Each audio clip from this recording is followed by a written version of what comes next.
ak ñu mu àndal ñoom nag def nañ li nga xam ne que moo di avant benn sortie di daal di leeral une bonne fois pour toutes exactement si la dette cachée dont on parle donc depuis septembre 2024 l'expression dette cachée s'invite presque quotidiennement dans le débat public sénégalais, mais selon la cellule analyse et prospective de l'Alliance pour la République, il s'agit avant tout d'une construction politique et non d'une réalité économique. Et jàpp na ni politique moo tax ñu koy wax waaye économie taxul ñu naan li nga xam ne que moo di dette cachée bi. Donc dans une tribune Macky Sall ni la dette du Sénégal n'a jamais été cachée, elle a toujours été suivie, déclarée et consolidée par les institutions compétentes, ministère des Finances, BCEAO, FMI. Chaque convention de prêt est autorisée par la Cour suprême et tous les emprunts sont publiés dans le rapport du FMI et dans la Banque mondiale. La cellule dénonce une communication politique dangereuse en annonçant brutalement que la dette atteignait 100% du PIB et que le déficit réel de 2023 s'élevait à 11% contre 4,9% déclarés. Les nouvelles autorités ont provoqué un séisme de confiance. Alors déclaration yi nga xam ni itam ñoom indi nañ ko naka na ko daal di jàngatee avant dette boo xam ni FMI maa nga sa rapport ya aussi si rapport Banque mondiale yi la Cour suprême confirme ko et que chaque convention quand même est quand même autorisée à quand même pour ñu def ko. Donc est-ce que tey mën nañ wax tey dette cachée si maanaam bor si bor bu nëbbatu waaye itam bor bi su nëbbatoo est-ce que loolu nekkul si photo FMI parce que quand même am na bor yoo xam ne kenn du ko nëbb quand même à fond. Fallou xam nga keroog émission bi fi wax naa la fii la Banque mondiale est complice. Le FMI est complice. La BCEAO est complice. Qui la dette cachée du Sénégal. wax naa la ko fii keroog. Aujourd'hui ce camp de Macky Sall il nous parle de FMI de Banque mondiale ni comme quoi que ñoom xam nañu lu xew effectivement xam nañu lu xew FMI xam na lu xew Sénégal ils jouent le jeu ils font semblant. Non ils font semblant. ngeen daloo ko tapis rouge. FMI man je n'aime pas trop FMI. Non, je n'aime pas tellement trop de parler de FMI parce que c'est pas quelque chose bima valorisé. FMI du développer réew.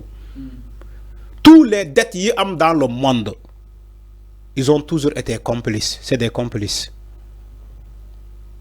Donc si le FMI cherche à protéger Macky Sall wala la Banque mondiale, il faudra que nous sachions lan mo xew. Il faudra que nous sachions lan mo xew. Quand on parlait de la dette cachée, j'ai dit bu fekkee dette cachée amna, FMI est complice, Banque mondiale est complice, BCEAO est complice. Wax na ko fi ay yon ay émission. Les gens ne m'écoutaient pas. Ñuy wax ay wax FMI parce que le débat était campé sur FMI. Mané len en réalité FMI du dara. Yag na la ko wax fi ci plateau. Mané la FMI du dara. Parce que FMI bobu mayu la xaalis dalay lebal xaalis boobu da nga koy fay gis nga FMI bu ñuy wax ni le Sénégal est adhérent Sénégal day contribuer ci la bonne marche de FMI day déposer xaalis ci FMI day contribuer comme tous les autres pays membres de FMI yi adhéré ci FMI noonu la ñuy doxee. Donc quand on nous parle ils viennent au Sénégal de nous tympaniser. Ouais, FMI a tourné le dos au Sénégal. Ouais, FMI. Je dis mais arrêtez vos conneries.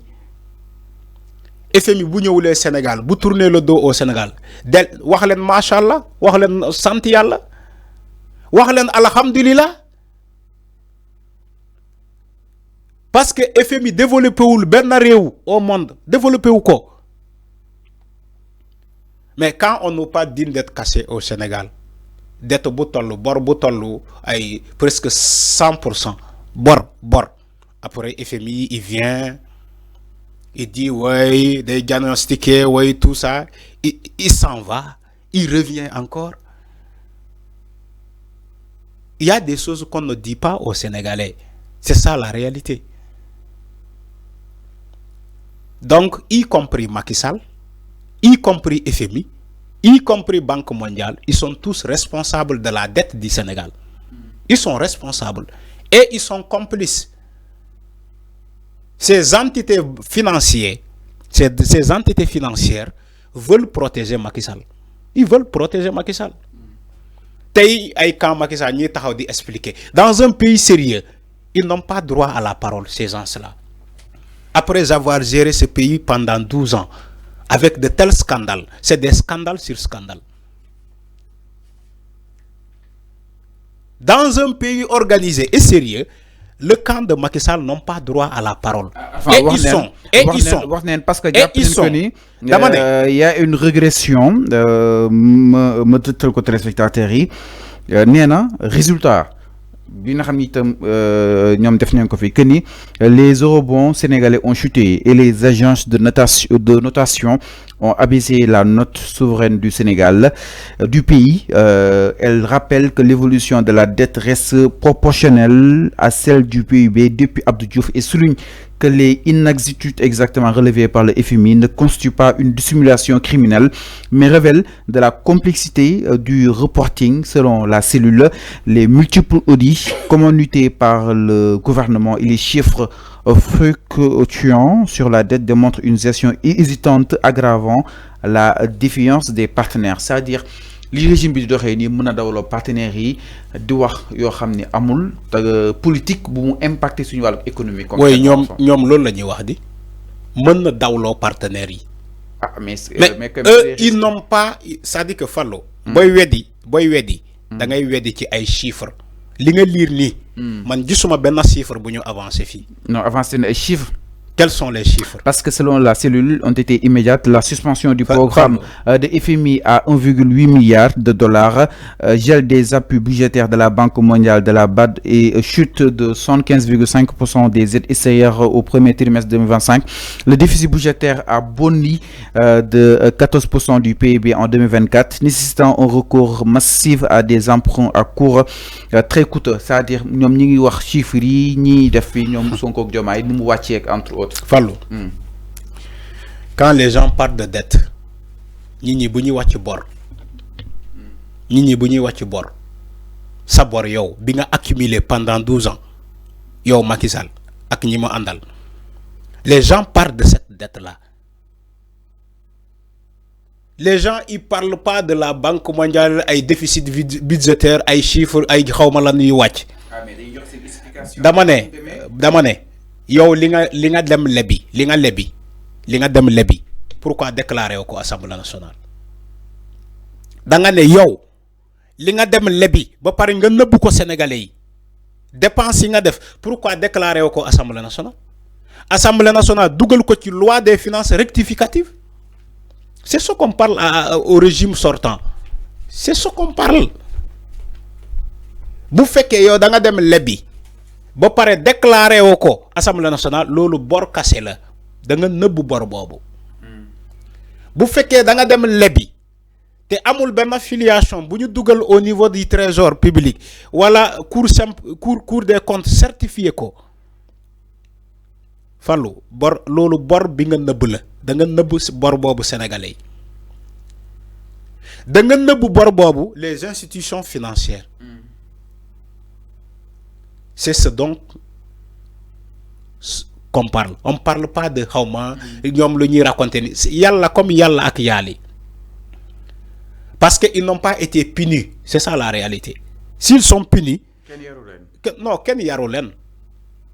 S'ils sont punis par la loi, tay duñu nek fi di tympaniser sénégalais di tonto di ki. Ces gens-là méritent la prison. Ñom ñep. C'est des criminels financiers. C'est des criminels financiers. Ils méritent tous la prison. Disons la vérité. Dans un pays organisé, ces personnes qui parlent là de la dette du Sénégal, pendant 12 ans, ils méritent tous la prison. Ah mais dañuy teggi tuuma dara nekk ci teggi tuuma weesul ba nga dem Cour des comptes amoo fa satisfaction nga ne da ngay bind contre-rapport un contre-rapport nga ne da nga koy déposer FMI déposer ko Banque mondiale déposer ko BCEAO déposer ko fépp ana contre-rapport boobu fan lañ ko déposer bàyyi leen caaxaan lii mooy caaxaan dañoo caaxaan ba yàq réew mi parce que kenn sanctionné wu leen. On ne parle même pas de ces personnes-là. Comme s'ils n'ont rien fait. moo tax ma ne la sénégalais yi kontaanuñu ci justice bi nu muy doxee sénégalais yi kontaanuñu ci ministre bi nu muy doxee yéen a déclaré ni que dañoo nëbb bor dafa am bor bu ñu nëbb sénégalais yi on a avancé les chiffres ba léegi kenn toppul kenn. non déglu ma en cause à comme juste titre. déglu ma ba léegi malgré ce bruit là. malgré coow boobu. kenn toppul kenn. Quels sont les anciens ministres des finances? Ils sont tous là d'économie. Kan moo leen convoqué? Kan moo convoqué Abdoulaye Daouda Diallo? Personne. Kan moo convoqué Amadou Ba? Personne. On parle plus de cette affaire-là. On parle de FMI. Ouais, FMI nene. Ouais, FMI nene. Ouais, FMI nene. FMI rek. Ñun Sénégalais FMI rek la ñuy wax. FMI nag ñëw na ñu lool ko tapis. Lan mooy FMI. maanaam FMI dama ne lan mooy FMI. Lan mooy FMI. mooy suñu fonds monétaire international. bàyyi leen caaxaan si moo ñu jox ay fonds. Sénégalais yi nañu bàyyi caaxaan. nekk nañu fi pendant 1960 ba léegi FMI mu ngi fii Sénégal puusul paasul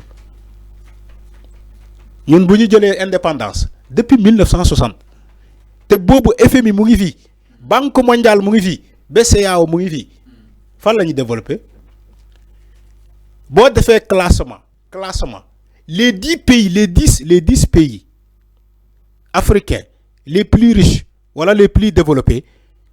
Tu ne verras aucun pays de l'Afrique de l'Ouest. Tu les 10. Alors, attends, c'est clair. Non. Bobu, FMI Mungifi, Banque mondiale Mungifi. Alors, Lerna. On doit se débrouiller et laisser FMI Bouni Wahni. Alors, Lerna, par rapport à Mirolina Hamne comme modi FMI ak Tolwawi, exactement. Donc, Sadbou, ce commentaire amna solo, on parle des dettes qu'ils ont fait du nom de l'État du Sénégal hors circuit budgétaire normal du Sénégal, non de la nature des dettes affectées par le régime en place. Donc, on a une réaction d'un sur le défense. Lan moy hors circuit. Lan moy hors circuit budgétaire. Moi, ils n'ont pas déclaré ça à l'Assemblée nationale. Okay, c'est clair. Mais non, nous avons aussi, sans plus tarder, c'est l'Assemblée nationale.